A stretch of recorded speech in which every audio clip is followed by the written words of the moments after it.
Good morning everyone, this is Himanshu More. आज हम लोग पढ़ने वाले केमिस्ट्री का second chapter, structure of atom. तो एटम जो होता है वो smallest particle of an element that takes part in chemical reaction. Understanding atomic structure, chemical bonding, periodic trends and spectra and reactivity. तो एटम जो है, एटम किसी भी एलिमेंट का स्मॉलेस्ट पार्टिकल होता है जो केमिकल रिएक्शन में एक्टिवली पार्टिसिपेट करता है। एटम का स्ट्रक्चर समझना बहुत ज़रूरी है, क्योंकि इसी से हमें पता चलता है कि एटम्स बॉन्ड कैसे बनाते हैं, एलिमेंट्स के पीरियोडिक ट्रेंड्स क्यों फॉलो होते हैं, और एटम्स लाइट अब्जॉर्ब या एमिट कैसे करते हैं करके। ठीक है, तो जैसे सोडियम और क्लोरीन इजीली रिएक्ट कर जाते हैं, इसका रीज़न उनका एटॉमिक स्ट्रक्चर पे होता है। ठीक है, तो नेक्स्ट इज सब एटॉमिक पार्टिकल। सब एटॉमिक पार्टिकल जो है वो एटम और भी छोटे पार्टिकल से बना होता है, जिन्हें सब एटॉमिक पार्टिकल्स कहते हैं। ये इसके तीन टाइप्स है कि electron, proton and then neutron. तो सबसे पहले देखेंगे इलेक्ट्रॉन। इलेक्ट्रॉन जो है वो इलेक्ट्रॉन को जे जे थॉमसन ने डिस्कवर किया है 1897 में कैथोड रे एक्सपेरिमेंट के थ्रू। इलेक्ट्रॉन पर नेगेटिव चार्ज -1 होता है उसमें, और जो उसका मास बहुत कम होता है, 9.1 इंटू 10⁻⁻31 kg होता है इसका मास। इलेक्ट्रॉन न्यूक्लियस के बाहर यानी आउटसाइड प्रेजेंट होता है। ठीक है, और पार्टिकल्स केमिकल बॉन्डिंग और रिएक्टिविटी के लिए रिस्पॉन्सिबल होता है। फॉर एग्जाम्पल जैसे एटम्स, ऑक्सीजन एटम के इलेक्ट्रॉन्स बॉन्डिंग करके O2 मॉलिक्यूल्स बनते हैं। ठीक है,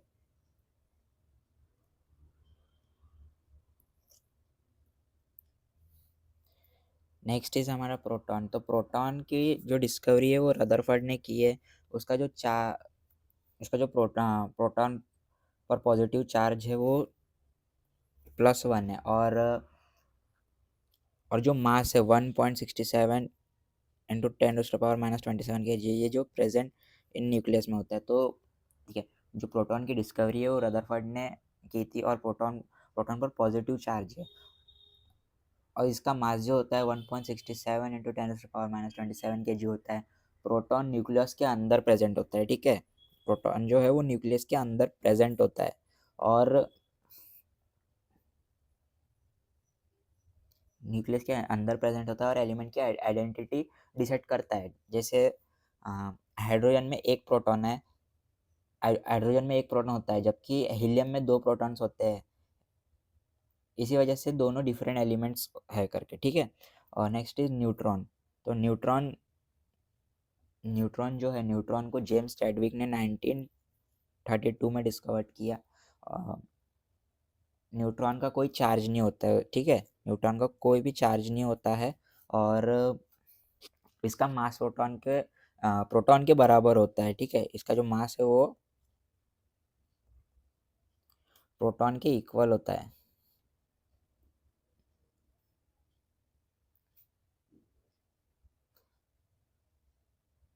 और न्यूट्रॉन न्यूट्रॉन न्यूक्लियस के अंदर होता है और एटॉमिक स्टेबिलिटी में मेंटेन करता है। ठीक है, फॉर एग्जांपल जैसे कार्बन 12 और कार्बन 14 में प्रोटॉन सेम होते हैं, पर न्यूट्रॉन्स डिफरेंट होते हैं। जैसे कार्बन 12 एंड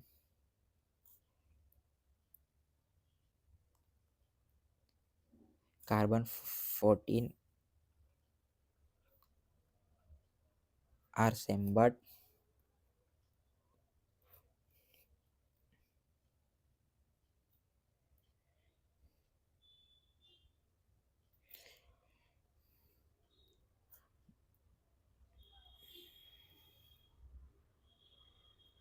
ठीक है, तो कार्बन 12 और कार्बन 14 जो होता है वो सेम होता है, बट न्यूट्रॉन जो होता है वो डिफरेंट होता है।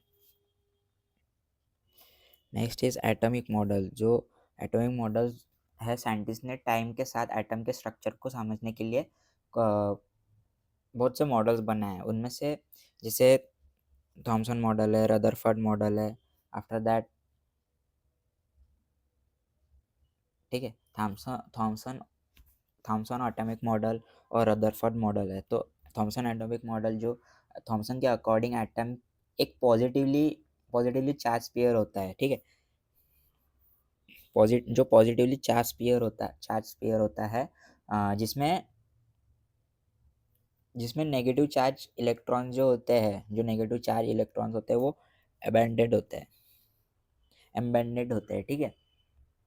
जैसे प्लम पुडिंग में ड्राई फ्रूट्स होते हैं, तो ये मॉडल के लिए स्पेक्ट्रा और न्यूक्लियर स्ट्रक्चर एक्सप्लेन नहीं कर पाया है। तो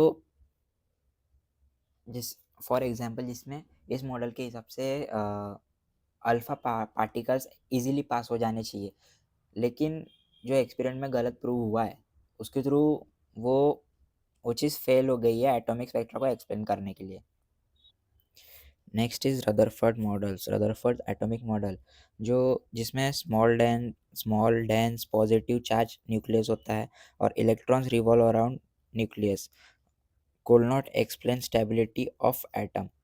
तो रदरफोर्ड के गोल्ड फॉइल एक्सपेरिमेंट से पता चला कि एटम के सेंटर में एक छोटा डेंस है जो कि पॉजिटिव जो कि पॉजिटिवली चार्ज न्यूक्लियस होता है और इलेक्ट्रॉन उसके अराउंड घूमते हैं। ये मॉडल एटम की स्टेबिलिटी एक्सप्लेन नहीं कर पाया। फॉर एग्जांपल जैसे अगर इलेक्ट्रॉन कंटिन्यूसली घूमता रहे तो एनर्जी लूज करके वो न्यूक्लियस में गिर जाना चाहिए, जो होता नहीं है एक्चुअल में। ठीक है। So next is atomic number and mass number. जो एटॉमिक नंबर का मतलब होता है एटम के अंदर कितने प्रोटॉन्स है। हर एलिमेंट का एटॉमिक नंबर फिक्स्ड होता है और किसी से- और इसी से एलिमेंट की आइडेंटिटी डिसाइड होती है। ठीक है। न्यूट्रल एटम में प्रोटॉन्स और इलेक्ट्रॉन्स होते हैं। ठीक है। तो मास नंबर एटम के प्रोटॉन्स प्लस न्यूट्रॉन्स का टोटल होता है। इसे हम एटम्स एटम के protons mass number of atom के प्रोटॉन्स प्लस न्यूट्रॉन का टोटल होता है। इससे हमें न्यूक्लियस का टोटल मास पता चलता है। ठीक है। तो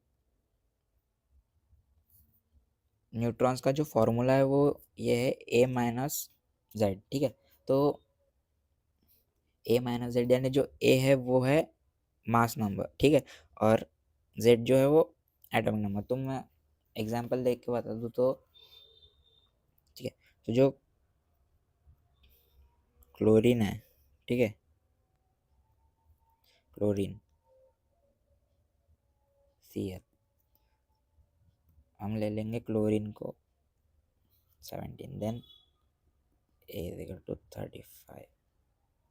तो इसका न्यूट्रॉन कितना निकलेगा, इसका जो न्यूट्रॉन्स निकलेगा वो 35 - 70। तो ऐसे नंबर ऑफ न्यूट्रॉन्स निकाला जाता है। ठीक है। Next is isotope. Same atomic number different mass number same chemical properties. तो आइसोटोप आइसोटोप्स वो आइटम है जिनका एटॉमिक नंबर सेम होता है लेकिन मास नंबर डिफरेंट होता है।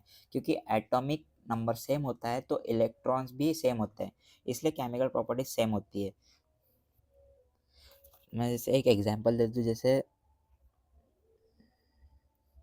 हाइड्रोजन जो है, हाइड्रोजन के आइसोटोप। ठीक है।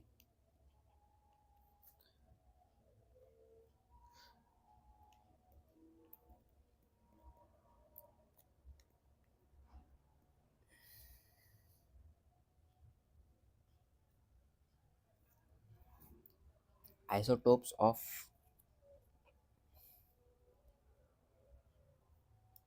हाइड्रोजन। ठीक है। तो सबसे पहला क्या है,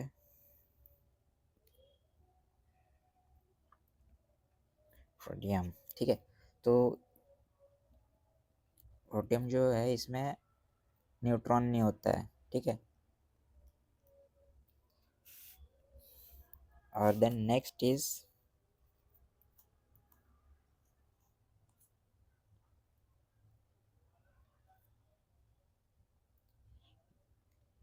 ड्यूटेरियम, ठीक है।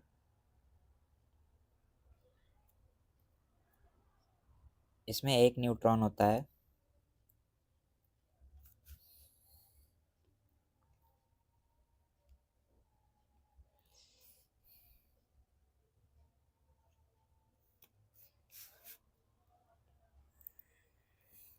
एंड देन है हमारा ट्राइडियम, जिसमें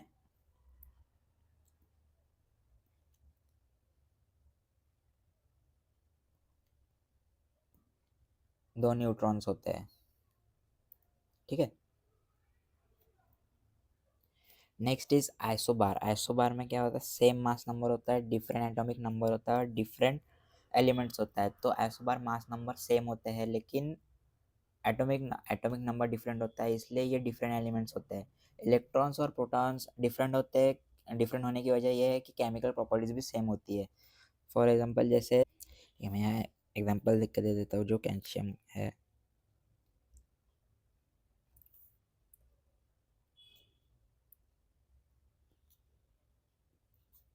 एंड देन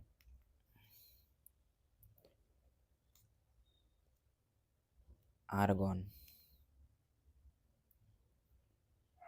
ठीक है। ठीक है, तो कैल्शियम जो होता है, कैल्शियम कैल्शियम 14 और आर्गन 14, तो दोनों का मास नंबर 14 होता है लेकिन कैल्शियम का एटॉमिक नंबर 20 होता है, और आर्गन का एटॉमिक नंबर 18 होता है। इसलिए कैल्शियम 14 में 20 प्रोटॉन्स और 20 न्यूट्रॉन्स होते हैं, जबकि आर्गन में 40 में आर्गन 14 में आर्गन 40 में 18 प्रोटॉन्स और 22 न्यूट्रॉन्स होते हैं, क्योंकि दोनों एलिमेंट्स का मास नंबर सेम है लेकिन एटॉमिक नंबर डिफरेंट है, इसलिए कैल्शियम 14 और आर्गन 14 को आइसोबार कहा जाता है, आइसोबार कहते हैं, ठीक है। Iso electronic species, species with same number electrons. तो आइसो इलेक्ट्रॉन स्पीशीज वो एटम्स या आयंस होते हैं जिनके टोटल इलेक्ट्रॉन्स सेम होते हैं, चाहे एलिमेंट्स डिफरेंट क्यों ना हो, ठीक है। फॉर एग्जांपल जैसे नियॉन, ठीक है, तो नियॉन के पास 10 इलेक्ट्रॉन्स होते हैं।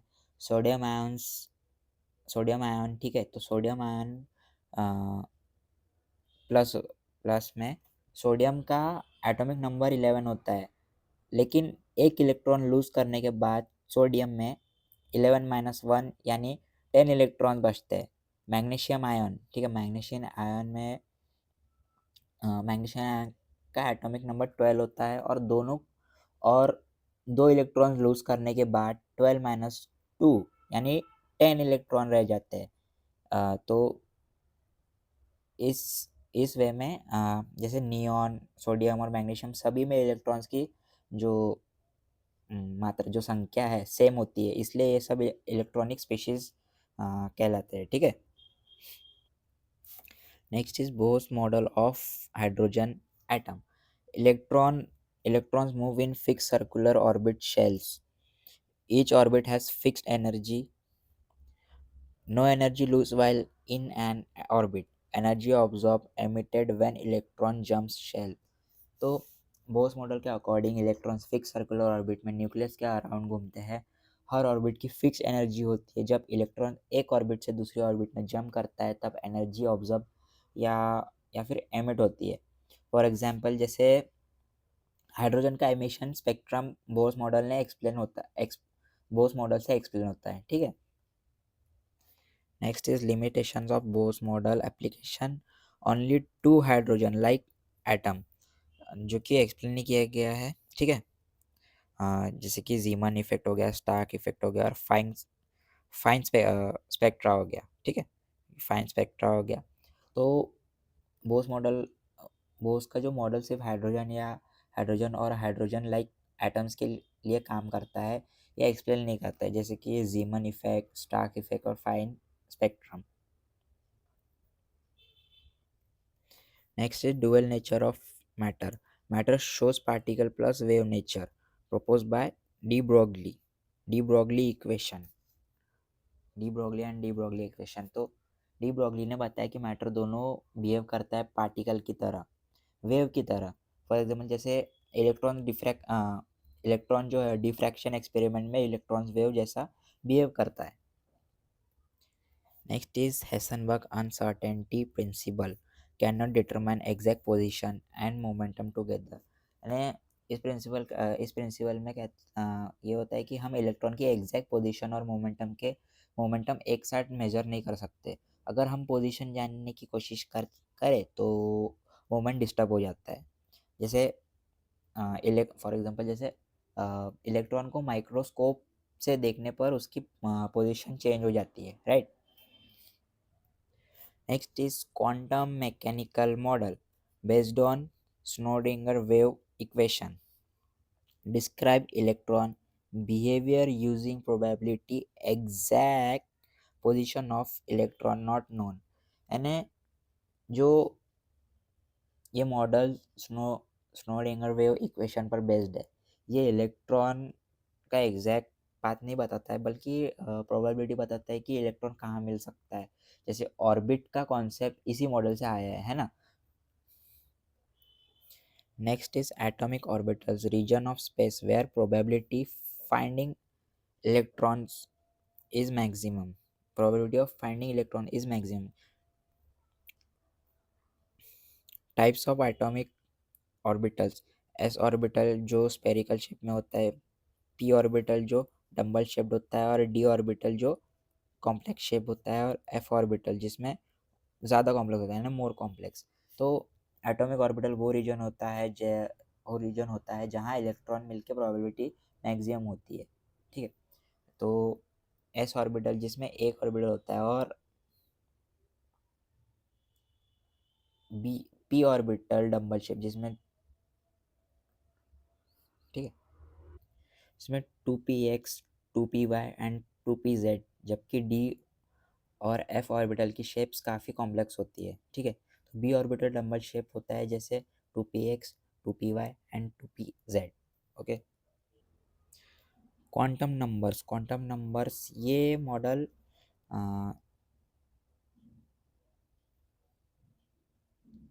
Quantum quantum numbers, okay. तो क्वांटम नंबर्स इलेक्ट्रॉन्स की कंप्लीट आइडेंटिटी बताते हैं, जैसे कि एनर्जी, ओरिएंटेशन एंड स्पिन, ठीक है। तो क्वांटम नंबर्स इलेक्ट्रॉन की कंप्लीट आइडेंटिटी बताते हैं। ये इलेक्ट्रॉन की एनर्जी लेवल, ऑर्बिटल की शेप, ओरिएंटेशन और स्पिन को डिस्क्राइब करते हैं। जैसे अगर 2p इलेक्ट्रॉन्स की बात करें तो उसके लिए principal quantum number n, and then दो और एज्यूमेटिकल क्वांटम नंबर l=1 होता है, ठीक है। Next is electronic configuration and Aufbau principle. Electronic configuration distribution of electron in orbitals. यानी इलेक्ट्रॉन कॉन्फ़िगरेशन का मतलब होता है कि इलेक्ट्रॉन का डिफरेंट ऑर्बिटल में सिस्टमेटिक अरेंजमेंट। ये हमें बताता है कि कौन सा इलेक्ट्रॉन किस ऑर्बिटल में प्रेजेंट है। For example oxygen atomic number 8 का इलेक्ट्रॉनिक कॉन्फ़िगरेशन होता है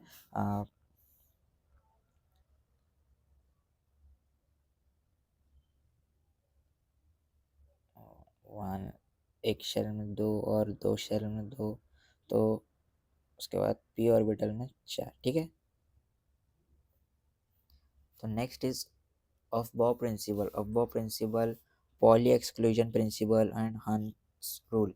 तो अफबाउ प्रिंसिपल के अकॉर्डिंग इलेक्ट्रॉनिक हमेशा सबसे पहले लोवेस्ट एनर्जी ऑर्बिटल को फिल करते हैं और फिर हायर एनर्जी ऑर्बिटल्स में जाते हैं। ऑर्बिटल्स का फिलिंग ऑर्डर होता है कि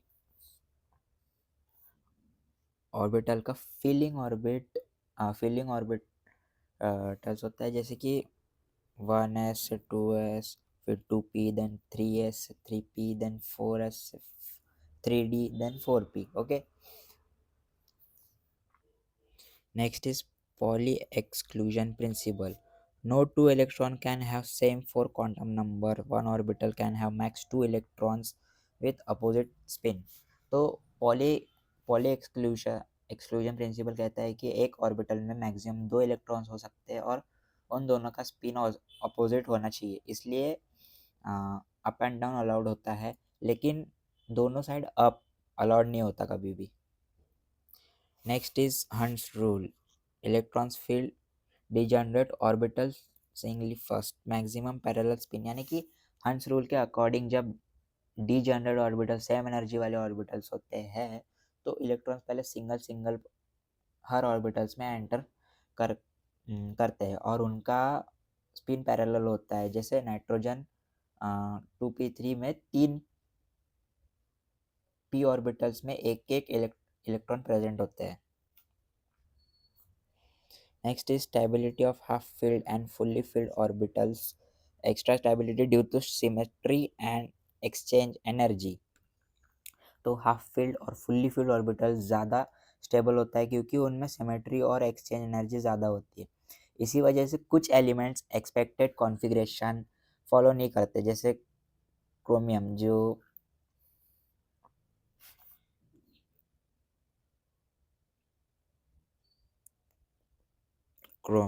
ठीक है। तो क्रोमियम का एक्चुअल कॉन्फ़िगरेशन 3d5 4s1, ठीक है, 3d5 4s1 होता है, ना कि उसका कॉन्फ़िगरेशन 3d4 एंड 4s2 होता है, ठीक है। तो ये गलत है, ये राइट है, ठीक है। तो इसका क्रोमियम का कॉन्फ़िगरेशन 3d5 एंड 4s1 होता है क्योंकि हाफ फील्ड 3d5 ज़्यादा स्टेबल होता है। ओके, तो एक बार और हम अच्छे से फुल्ली एक्सप्लेनेशन समझेंगे इसका, ठीक है। पूरा चैप्टर का एक शॉर्ट एक्सप्लेनेशन में समझा देता हूँ एक ही बार में कि एटम किसी भी एलिमेंट का, सबसे पहले तो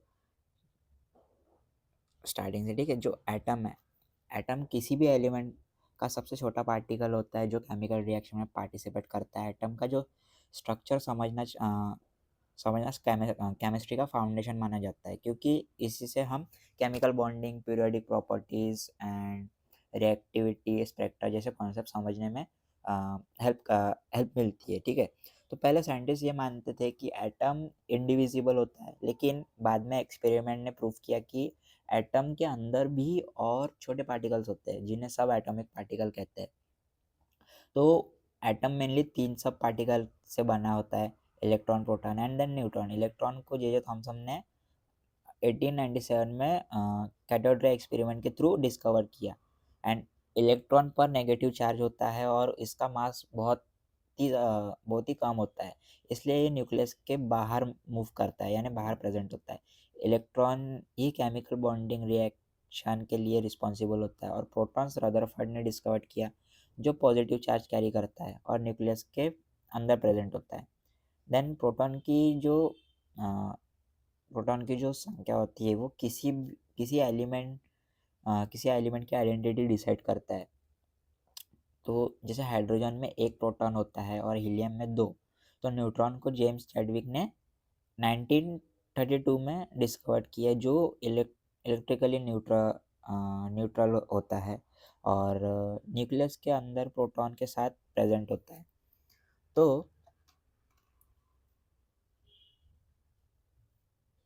अंदर प्रेजेंट होता है तो न्यूट्रॉन्स एटम की स्टेबिलिटी बढ़ाते हैं।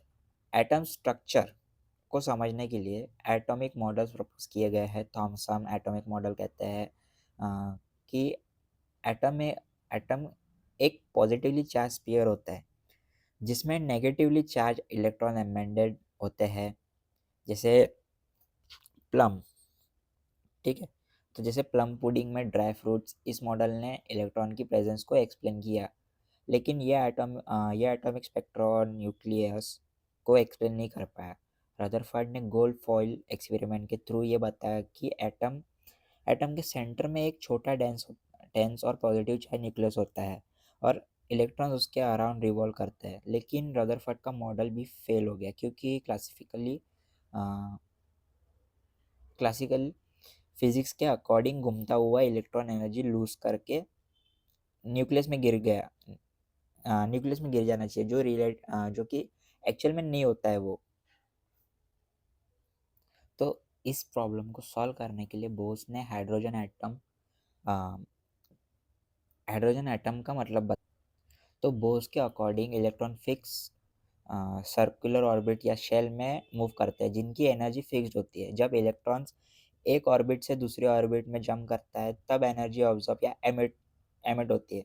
इसी कॉन्सेप्ट से हाइड्रोजन का लाइन स्पेक्ट्रम एक्सप्लेन हुआ, लेकिन बोर का मॉडल सिर्फ हाइड्रोजन जैसा एटम्स के लिए वैलिड था और ये जीमन इफेक्ट, स्टार्क इफेक्ट और फाइन स्पेक्ट्रा को एक्सप्लेन नहीं कर पाया। तो इसी टाइम पर डी ब्रॉगली ने ड्यूअल नेचर ऑफ मैटर का कॉन्सेप्ट दिया, जिसमें कहा गया कि मैटर पार्टिकल और वेव दोनों की तरह बिहेव करता है,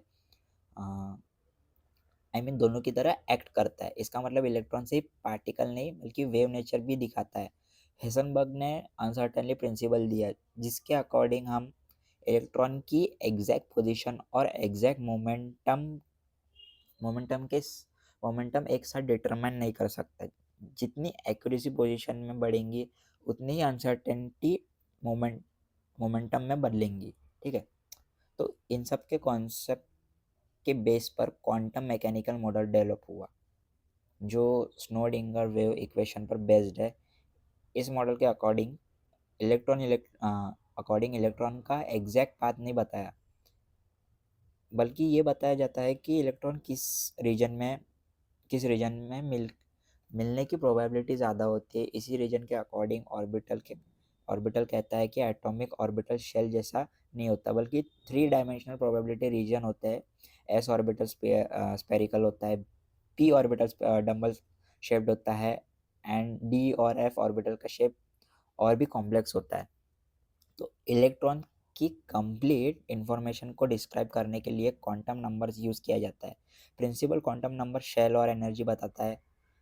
एजिमुथल क्वांटम नंबर ऑर्बिटल का शेप बताता है। मैग्नेटिक क्वांटम नंबर ऑर्बिटल की ओरिएंटेशन बताता है और स्पिन क्वांटम नंबर इलेक्ट्रॉन की स्पिन को शो करता है। स्पिन 2 ही वैल्यूज़ का होता है। ठीक है, और इलेक्ट्रॉन्स